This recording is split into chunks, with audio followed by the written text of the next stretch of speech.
At sa buong mundo, ito ang balita.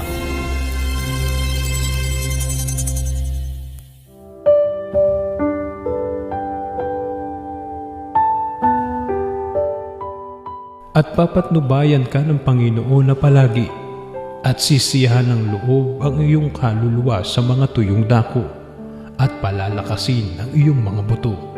At ikaw ay magiging parang halamang na dilig, at parang bukal ng tubig, na ang tubig ay hindi naglilikat. Awit 58:11.